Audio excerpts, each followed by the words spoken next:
போர் நிறுத்தம் சொல்லி ஒப்பந்தம் போட போகிற இந்த டைமில் திடீர்னு வந்து நேற்று அட்டாக் பண்ணியிருக்காங்க. இது காரணம் என்ன?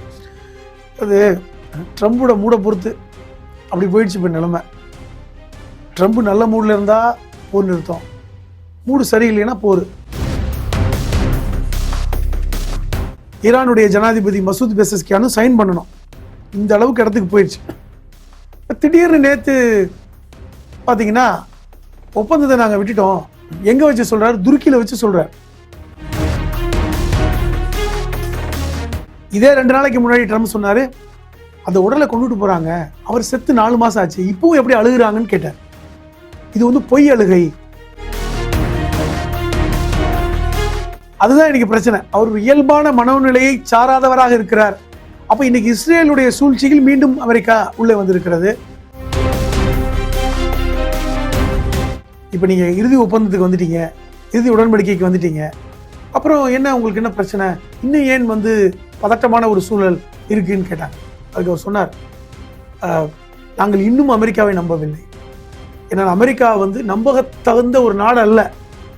ட்ரம்ப் வந்து ஒரு ட்ரஸ்டபிள் லீடர் அல்ல.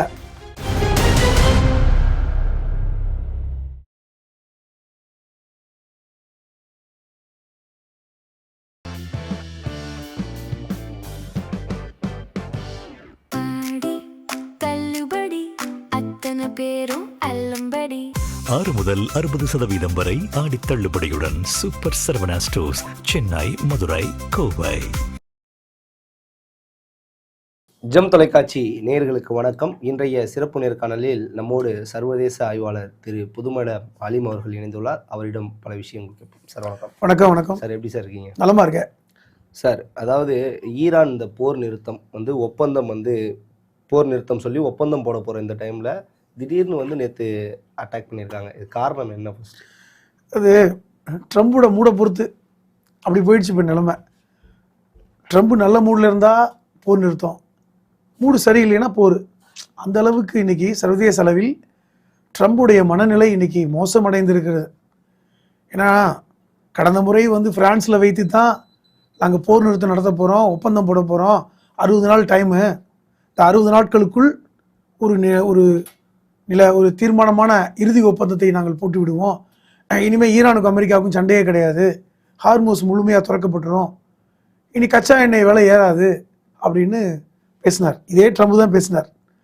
அதை ஒட்டி தான் வந்து அமெரிக்காவில் ஒரு குழு அமைச்சாங்க, ஈரானில் ஒரு குழு அமைச்சாங்க. இந்த 2 குழுக்களும் இப்போ பேச்சுவார்த்தை நடத்தி டிராஃப்ட் எழுதிட்டு இருக்காங்க. ஒப்பந்தம் எப்படி இருக்கணும், என்ன மாதிரியான வாசகங்கள் இருக்கணும். இன்னும் 1 மாத காலத்திற்குள் ட்ரம்பும் ஈரானுடைய ஜனாதிபதி மசூத் பெசஸ்கியானும் சைன் பண்ணணும், இந்த அளவுக்கு இடத்துக்கு போயிடுச்சு. திடீர்னு நேற்று பார்த்தீங்கன்னா ஒப்பந்தத்தை நாங்கள் விட்டுட்டோம், எங்கே வச்சு சொல்கிறார்? துருக்கியில் வச்சு சொல்கிறார். துருக்கியில் நேட்டோவுக்கான ஒரு கூட்டம் நடந்து கொண்டிருக்கிறது.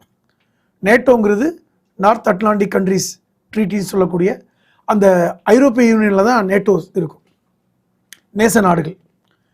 இந்த நேச நாடுகளுக்கான ஒரு கூட்டம் துருக்கியில் இஸ்தான்புல்ல நடக்குது. அமெரிக்காவையும் சிறப்பு அழைப்பாளராக அழைச்சிருக்காங்க. அமெரிக்காவும் நேட்டோவில் ஒரு உறுப்பினர் நாடு தான். ஏற்கனவே நேட்டோவுக்கும் அமெரிக்காவுக்கும் இடையில் பல பிரச்சனை போயிட்டு இருக்கு. ஏன்னா ஸ்பெயின் போன்ற நாடுகள் எல்லாம் அமெரிக்காவை ஏற்றுக்கல அப்படின்ட்டு பிரச்சனை. நாங்கள் ஸ்பெயினை நாங்கள் வந்து இனிமேல் நாங்கள் அவங்களோட எந்த ஒட்டும் இல்லை உறவும் இல்லைன்னு அவர் சொன்னதெல்லாம் நடந்துச்சு. இருந்தாலும் துருக்கியுடைய அதிபர் எரடோகன் தலைமையில் நேற்று ஒரு கூட்டத்தில் ட்ரம்ப் பேசுகிறார். பேசும்போது எங்களுக்கு வந்து நேச நாடுகள் உதவி பண்ணலை, நாங்கள் ஈரானோட சண்டை போடும்போது யாருமே வரல அப்படின்லாம் ரொம்ப வருத்தப்பட்டு பேசினார். அப்போ அது முடிஞ்ச சில நிமிடங்களில் பார்த்திங்கன்னா இந்த செய்திகள் வருது. என்ன செய்திகள்னா, ஈரான் வந்து ஹார்மோஸுக்கு பக்கத்தில் 3 கப்பல்களை தாக்கி விட்டன, அதில் ஒரு கப்பல் இந்திய கப்பல் தாக்கி விட்டன அப்படின்னு செய்தி வந்த உடனே ஏற்கனவே கடுமையான கோபத்தில் இருந்தார் ட்ரம்ப். என்ன கோபம்னா, நேட்டோ மேலே கோபத்தில் இருந்தார். நேட்டோ ஹெல்ப் பண்ணலை, ஸ்பெயின் அதிபர் வந்து எங்களுக்கு எதிராக இருக்கார், இனிமேல் ஸ்பெயினோட தூதரகம்லாம் இல்லைங்கிற அந்த கோபத்தில் இருந்தார். அதே மாதிரி இங்கிலாண்டோட பிரிட்டனோடவும் கோபத்தில் இருந்தார். ஏன்னா பிரிட்டனை நாங்கள் எப்படிலாம் நினச்சிருந்தோம், பிரிட்டன் வந்து எங்களுக்கு எந்த வகையிலும் உதவி செய்யலைன்னு. அப்போ இந்த காலகட்டத்தில் இந்த மாதிரி ஒரு சம்பவம் வந்த உடனே அதிரடியாக என்ன சொல்லிட்டாருன்னா, இந்த ஒப்பந்தம் ரத்து அப்படின்றார். எல்லாருக்கும் அதிர்ச்சி தான். ஏன்னா ஈரானுக்கும் அமெரிக்காவுக்கான ஒப்பந்தம் என்பது வெறும் ஈரானுக்கும் அமெரிக்காவுக்கான ஒப்பந்தம் மட்டுமல்ல, உலக நாடுகளே பெருமூச்சு விட்டாங்க. ஏன்னா உங்களுக்கு கச்சா எண்ணெய் விலை ஏறிக்கிட்டே இருக்கு. நீங்கள் கடைசி நேரம் பேசும்போது கூட ஒரு விஷயம் சொன்னீங்க சார், அதாவது அமெரிக்காவுக்கு வந்து நிறைய நஷ்டம் வர்றதுனால இவங்க போரை கை விட்டுருவாங்க, ஆனால் வந்து இஸ்ரேல் தான் கைவிட மாட்டாங்க, இஸ்ரேலோட தூண்டுதல்ல தான் அமெரிக்கா. இல்லை, அதை தான் சொல்ல வரேன். ஒரு விஷயம் எதிர்க்க அவர் வந்து போர் நிறுத்தத்துக்கு வந்தார். அமெரிக்காவுடைய கையிருப்பான கச்சா எண்ணெய் வந்து குறைஞ்சிக்கிட்டே இருக்கு. அவங்களுடைய கையிருப்பே குறைஞ்சி போனதுனால அமெரிக்காவில் பெட்ரோல் விலை ஏறிடுச்சு. பெட்ரோல் விலை ஏறிக்கிட்டே இருக்கு. அப்போ அந்த சூழலில் போர் நிறுத்தம் வந்தால் தான் கட்டுப்பாட்டுக்கு வருங்கிறத அமெரிக்காவுடைய அதிபர் உறுதியாக நம்பினார். ஏன்னா உலக நாடுகளுமே இந்த கச்சா எண்ணெய் விலையேற்றத்தை விரும்பலை. அப்போ உடனே இந்த அறிவிப்பு வந்த உடனே கச்சா எண்ணெய் விலை கிடுகிடுன்னு குறைஞ்சது. அதான் உண்மை. நீங்கள் கேட்டது மாதிரி இஸ்ரேலுக்கு இந்த ஒப்பந்தத்தில் விருப்பம் இல்லை. ஏன்னா இந்த ஒப்பந்தம் போட்டுவிட்டால் நாளை ஈரானோடு இஸ்ரேல் சண்டைக்கு போனால் அமெரிக்காவை கூப்பிட முடியாது. அப்படி அமெரிக்கா வரவில்லை என்றால் அது இஸ்ரேலுக்கு பெரிய பின்னடைவு. ஏன்னா ஈரான் வந்து ஒரு வலிமையான நாடு. அமெரிக்கா சப்போர்ட் இல்லாமல் நீங்கள் ஈரானை எதிர்கொள்ளவே முடியாது. அதனால் இந்த ஒப்பந்தம் நடக்கக்கூடாதுன்னு ஒரு லாபி ஒன்று நடக்குது அமெரிக்காவில். இப்போ நீங்கள் ஒரு விஷயத்தை புரிஞ்சுக்கங்க. அமெரிக்காவுடைய அரசு நிர்வாகத்தில் உயர் பொறுப்பில் இருப்பவர்கள் பெரும்பாலானவர்கள் யூத சமூகத்தை சார்ந்தவர்கள். யூதர்கள்னா யாரு? இஸ்ரேல்காரங்க, அந்த ஜியோனிஸ்டுகள் அல்லது ஜியோனிச கொள்கையில் ஆதரவு கொடுப்பவர்கள். இப்போ உதாரணமா ட்ரம்பே வந்து ஜியோனிச கொள்கையில் ஆதரவு கொடுப்பவர். ட்ரம்புடைய மருமகன், ட்ரம்புடைய மகளை திருமணம் செய்திருக்கின்ற குலுஷ்னர் என்கிற நபர் இஸ்ரேலை சார்ந்தவர். அங்கு இருக்கின்ற பல்வேறு வெளியுறவு அதிகாரிகள் இஸ்ரேலுடைய வம்சாவளியினர். எப்படி வந்து இந்தியாவில் வந்து ஒரு குறிப்பிட்ட 3% மக்கள் வந்து இந்தியாவே ஆட்சி பண்ணுறாங்கல்ல, அந்த பார்ப்பன சமூகம், அதை நம்ம பல்வேறு சொல்கிறோம்ல. காரணம் அவங்க தான் வந்து அந்த காலத்தில் படித்தாங்க, கல்வியில் மேலே இருந்தாங்க. இன்றைக்கும் உச்சநீதிமன்றத்தில், உயர்நீதிமன்றத்தில், சென்ட்ரல் கவர்மெண்ட்டில் வந்து பெரிய பெரிய ஐஏஎஸ் அதிகாரிகளாக இருப்பவர்கள் சதவீத அடிப்படையில் பார்த்தால் அவர்கள் தான். காரணம், கல்வியை நம்ம பெற்றது வந்து ரொம்ப லேட். இப்போ நீங்களும் நானும் நம்ம தாத்தாவை படிக்கலை, நம்ம தான் படித்தோம். ஆனால் அந்த தலைமுறை பார்த்தீங்கன்னா 5-6 தலைமுறைக்கு முன்னாடியே கல்வி கற்றுருப்பாங்க. அதுதான் காரணம். அமெரிக்காவிலும் இதே மாதிரி நிலைமை தான். அமெரிக்காவிலையும் இந்த யூத கம்யூனிட்டி வந்து ரொம்ப கல்வியில் மேலோங்கிய கம்யூனிட்டி. அவர்கள் வந்து பார்த்தீங்கன்னா வெள்ளை மாளிகையில் ஒயிட் ஹவுஸில் இருந்தீங்கன்னா இந்த ஒயிட் ஹவுஸில் வந்து இருக்கின்ற உயர் பொறுப்பில் இருப்பவர்கள் 80% ஜியோனிச ஆதரவாளர்கள். இப்போ இவர்களுக்குமே வந்து இந்த ஒப்பந்தம் பிடிக்கலை. ட்ரம்ப் அறிவிச்சாரே ஒழிய பிடிக்கலை. அப்போ இந்த இஸ்ரேலும் இந்த லாபி, யூத லாபியும் சேர்ந்து என்ன பண்ணுறாங்கன்னா இந்த ஒப்பந்தத்தை நிறைவேற்ற விடக்கூடாதுங்கிறத முயற்சி பண்ணிகிட்டே இருக்காங்க. அது சரியாக வந்து ஒரு 3 கப்பலில் தாக்குதல் நடத்தின உடனே ட்ரம்புக்கு என்ன சொல்லிட்டாங்கன்னா, ஈரான் வந்து போர் நிறுத்தத்தை மீறி தாக்குதலை ஆரம்பித்து விட்டார்கள்ங்கிற செய்தியை சொல்கிறாங்க. ட்ரம்ப் எப்பொழுதுமே வந்து அவசரக்காரர். ஒரு விஷயத்தை கேள்விப்பட்டோன்னே ரியாக்ட் பண்ணுவார். இப்போ நீங்கள் ஒரு விஷயம் சொன்னால் அது என்ன ஏதுன்னு ஆய்வு செய்து அது உண்மையானு பார்த்து தான் ரியாக்ட் பண்ணணும். அது சில தலைவர்கள் அப்படி தான் பண்ணுவாங்க. ஆனால் ட்ரம்ப் அப்படி இல்லை. ஒரு விஷயத்தை நீங்கள் சொல்லிட்டீங்கன்னா அடுத்த நிமிஷம் வந்து ரியாக்ட் பண்ணுவார். நம்ம பத்திரிகையாளர் சந்திப்பில் பார்த்துருக்கோம், பல பத்திரிகையாளர்களை கெட்ட வார்த்தை சொல்லி திட்டுறதை பார்த்துருக்கோம். உடனடியாக ரியாக்ட் பண்ணுவார். அப்போ அந்த ரியாக்ஷன் எப்படி வந்துருச்சுன்னா, ஈரானுடைய அந்த ஒப்பந்தம் கேன்சல். அது உடனே என்ன ஆச்சுன்னா, இந்த கூட இருக்கின்ற அந்த வர்க்கம், அதிகார வர்க்கம், அதை சர்வதேச செய்தியாக மாற்றி விட்டார்கள். உலகம் முழுவதும் என்ன போய் சேர்ந்துருச்சு, ஈரானோட ஒப்பந்தம் ரத்து அப்படின்னு போயிடுச்சு. அது ஒரு அமெரிக்க ஜனாதிபதி சொன்னால் எப்படி நடக்கும்? இன்னைக்கு முழிக்கிறாங்க. நல்லா பாருங்க, ஈரானுடைய அதிபர் அயதுல்லா அலி கமேனி அவருடைய உடல் 4 மாசத்துக்கு அப்புறம் அடக்கம் பண்றதுக்கு கொண்டு போயிட்டு இப்பதான் கொண்டு போறாங்க. அது எப்படி கொண்டு போறாங்க? ஈரானுடைய தலைநகரான டெஹ்ரானிலிருந்து கோமுங்கிற ஒரு வரலாற்று சிறப்பு மிக்க நகரம் 140 கிலோமீட்டர் நடந்து கூட்டிட்டு போறாங்க. அங்கிருந்து ஈராக்குக்கு கொண்டு போறாங்க. ஈரானிலிருந்து ஈராக்குக்கு அந்த உடலை கொண்டுட்டு போய் அங்கே வந்து கர்பலான்னு ஒரு இடம், நம்ம கூட பேசியிருக்கோம். கர்பலா என்பது ஷியா முஸ்லீம்களுக்கு ஒரு புனித தலம். அங்கே கொண்டு போய் வச்சு பிரார்த்தனை செய்துவிட்டு மீண்டும் வந்து ஈரானுக்கு கொண்டு வந்து அடக்கம் பண்ணுறாங்க. இதுக்கு 1 வார காலம் டைம் எடுக்கும். 5ஆம் தேதி ஏற்பட்ட அந்த இது அவர்கள் வந்து இன்னைக்கு தான் ஈராக்கை விட்டு வெளியே வந்துட்டு இருக்காங்க. அப்போ ஈராக்கை விட்டு வெளியே வந்து அந்த அவர்கள் முடிவு செய்த இடத்துல போய் இந்த உடலை அடக்கம் பண்ணுவதற்கு இன்னும் 2 நாட்கள் ஆகுன்றாங்க. ஆனால் இன்னைக்கு பாருங்க போர் ஆரம்பித்து விட்டது. அப்போ ஒரு அதிபருடைய இறுதி ஊர்வலம் நடந்து கொண்டு இருக்கிறது. அதில் 2 கோடி மக்கள் கலந்து கொண்டிருக்கிறார்கள். அந்த நாடே வந்து துக்கத்தில் இருக்கு. ஆனால் நீங்கள் போய் அட்டாக் பண்ணுறீங்க. இதே 2 நாளைக்கு முன்னாடி ட்ரம்ப் சொன்னார், அந்த உடலை கொண்டுட்டு போகிறாங்க, அவர் செத்து 4 மாதம் ஆச்சு, இப்பவும் எப்படி அழுகிறாங்கன்னு கேட்டார். இது வந்து பொய் அழுகை, அந்த மக்கள் பொய்யாக அழுகிறார்கள் என்று ஒரு நாட்டுடைய மக்கள் மேலே ஒரு அவதூறை. ஒருத்த குடும்பத்தில் செத்து போயிட்டான், அவன் பொய்யா அழுகிறான்னு சொன்னால் எவ்வளோ பெரிய ஒரு மோசமான விமர்சனமோ அந்த விமர்சனத்தை ட்ரம்ப் வைத்தார். அதையும் பார்த்துட்டு சும்மா தான் இருந்தாங்க. இன்னைக்கு வந்து போர் ஆரம்பித்து விட்டது. நேற்று பார்த்தீங்கன்னா ஹார்மோஸுக்கு பக்கத்தில் பந்தர் அப்பாஸில் தாக்குதல், பல்வேறு இடங்களில் ஏவுகணை தாக்குதல் நடக்குது. ஆனால் முக்கியமான ஆட்கள் எல்லாமே அந்த ஊர்வலத்தில் இருக்காங்க. இப்போ யார் இங்கே பதிலடி கொடுப்பாங்க? இன்னும் 2 நாளைக்கு பதிலடி கொடுக்க முடியாது. ஆனால் ஈரான் ரியாக்ட் பண்ணியிருக்காங்க. ரொம்ப மோசமான பின்விளைவை ஏற்படுத்தும்.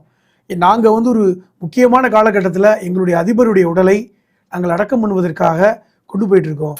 இது ஒரு துக்கமான நாள். இந்த நாளில் வந்து நீங்கள் வந்து யுத்தத்தை வந்து ஆரம்பிக்கிறது என்பது ஒரு மனிதாபிமானற்ற செயல் அப்படின்னு அவங்க சொல்கிறாங்க. இது உண்மை தானே? இது உண்மை. ஆனால் ட்ரம்புக்கு அதெல்லாம் பெரிய விஷயம் இல்லை. ட்ரம்பை பொறுத்தவரை ஒருத்தர் செத்து போயிட்டா அழுகிறானா அதெல்லாம் பொய்யா இருக்கும், இதெல்லாம் ஒரு பெரிய மேட்டர் இல்லை அப்படின்ட்டு சொல்கின்ற அந்த மனோநிலை இருப்பதே வந்து பார்த்தீங்கன்னா அது வந்து மனிதாபிமான மனநிலைக்கு எதிரான ஒரு மனநிலை தான். இது வந்து ஒரு இயல்பான மனோநிலை அல்ல. அதுதான் இன்னைக்கு பிரச்சனை. அவர் ஒரு இயல்பான மனோநிலையை சாராதவராக இருக்கிறார். அப்போ இன்னைக்கு இஸ்ரேலுடைய சூழ்ச்சியில் மீண்டும் அமெரிக்கா உள்ளே வந்திருக்கிறது. அப்போ இந்த ஒப்பந்தம் நடக்குமான்னு தெரியல. நம்ம பலமுறை பேசியிருக்கோம், ஒப்பந்தம் நடக்குமா தெரியாது, 60 நாளுக்கு அப்புறம் இந்த ஒப்பந்தம் போடுவாங்களான்னு தெரியாது. லாஸ்ட் டைம் பேசும்போது கூட சொன்னீங்க அந்த ஒரு விஷயத்தை தான். ஆமா, அதாவது போர் நிறுத்தம்னு சொல்லியிருக்காங்க, ட்ரம்ப் எப்போ வேணா மனசு மாறலான்னு சொல்லிட்டீங்க. ஆமா, உண்மையிலே சொல்ல போனா அவர் கொடுக்குற டீல வந்து சுகர் சரியில்லைன்னா கூட ஒப்பந்தத்தை கேன்சல் பண்ணுவார்னு சொன்னேன் ஒரு இடத்துல கூட. அந்த அளவுக்கு ஒரு மனநிலை உடையவர். கிட்டத்தட்ட ஒரு வார்த்தையை பயன்படுத்த முடியாது. ஏன்னா ஒரு அமெரிக்காவுடைய ஜனாதிபதியாக இருக்கக்கூடியவர்களே நம்ம ஒரு நேர்மையாகவே நம்ம வார்த்தையை பயன்படுத்துவோம். அப்படிப்பட்ட மனநிலை என்பது ஒரு மோசமான மனநிலை. இன்னைக்கு மறுபடியும் கச்சா எண்ணெய் விலையேற்றம், மறுபடியும் வந்து இன்னைக்கு வந்து பெரிய பிரச்சனையில் உலகம் போய் நிற்கிது. இது எப்படி உலகம் சரி செய்ய போறாங்க? இது வெறும் அமெரிக்கா ஈரான் பிரச்சனை என்று மட்டும் விட்டு விடுவார்களா, அல்லது உலகத்துடைய பிரச்சனை, இதை உலகம் நாடுகள்லாம் சேர்ந்து இதை சரி பண்ணணுங்கிற இடத்துக்கு உலகத்தை நகர்த்துவார்களா என்பதை நம்ம பார்க்கணும். சார், இன்னைக்கு அந்த இறுதி ஊர்வலமானது நடந்துட்டு இருக்கு. ஈரானுடைய உச்சபட்ச தலைவர் பலர் வந்து கலந்துருக்காங்க. குறிப்பா அவருடைய மகனே கலந்துக்கல, முஜிதபா அல் கமேனி, அவரே வந்து கலந்துக்கல. ஏன் இது பெரிய சர்ச்சையா இருக்கு? அதாவது இப்போ வந்து ஐதுல்லா அலி கமேனியுடைய மரணத்துக்கு அப்புறம் 4 மாசத்துக்கு அப்புறம் அடக்கம் அந்த ஊர்வலம் நடக்குதா, பல்வேறு நாட்டு தலைவர்கள் வந்துட்டாங்க. இப்போ இந்த ஊர்வலத்தில் நீங்க நினைக்கிற மாதிரி இல்லை, பல்வேறு நாட்டு தலைவர்கள் இருக்காங்க.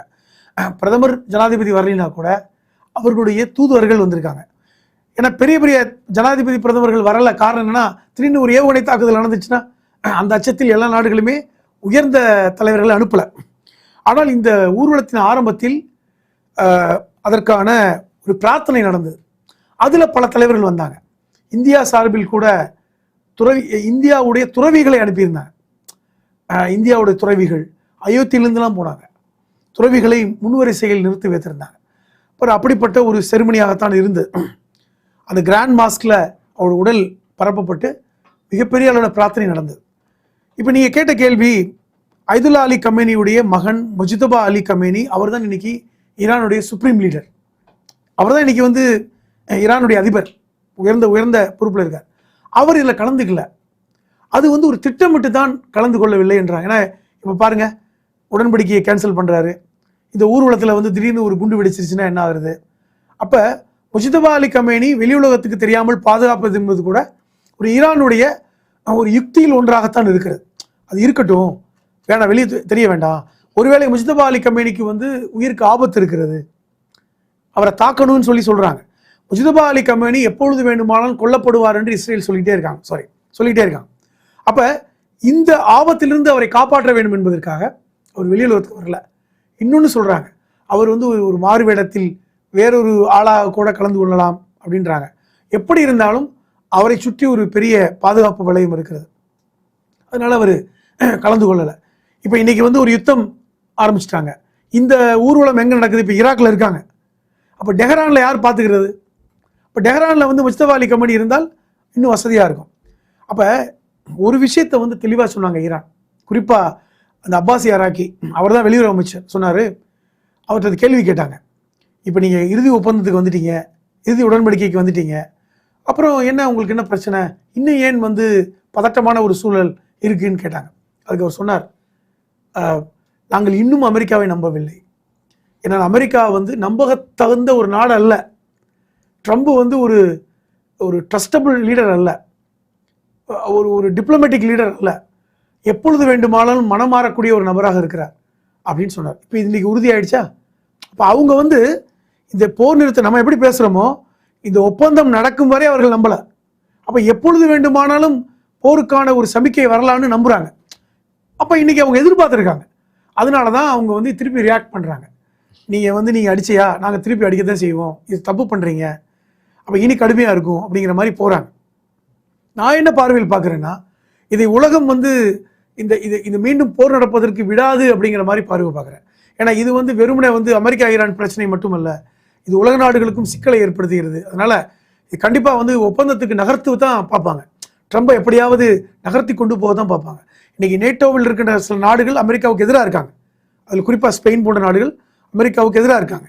இப்போ அந்த பிரச்சனை தீர்க்கப்படலை. அப்போ அதனால் இனி வருகின்ற இந்த இன்னும் 2-3 நாட்கள் ரொம்ப முக்கியமானது. என்ன முடிவு எடுக்க போகிறாங்க? உடன்படிக்கை நடக்குமா, அல்லது வந்து 11ஆம் தேதி முழுமையாக உடலடக்கம் செய்யப்படுகிறது. அதற்கு இன்னும் 2 நாட்கள் இருக்கிறது. அந்த 2 நாட்கள் முடிந்ததுக்கு அப்புறம் தான் ஈரான் எந்த முடிவு எடுக்கும். இது வந்து உடன்படிக்கையே முடியாது, நாங்கள் அமெரிக்காவோட பிரச்சனை தான், சண்டை தான் அப்படிங்கிற இடத்துக்கு வருவாங்களா, இல்லை இஸ்ரேலுடைய விருப்பம் நிறைவேறுமா? ஏன்னா இஸ்ரேலுக்கு வந்து உடன்படிக்கை விருப்பம் இல்லை. ஏற்கனவே லெபனானை ஆக்கிரமிப்பு பண்ணி வச்சுருக்காங்க, லெபனானை பாதி இடத்தை பிடிச்சி வச்சுருக்காங்க, அதை விடமாட்டேன்றாங்க. இப்போ இதெல்லாம் கூட்டி கழிச்சு பார்க்கும் பொழுது இந்த போர் உடன்படிக்கை நடக்குமா நடக்காதா, தொடருமா, என்ன முடிவெடுப்பாங்க என்பது எதுவுமே ஒரு நிச்சயமற்ற சூழல் தான் இருக்கு. சிறப்பான தகவல், நன்றி.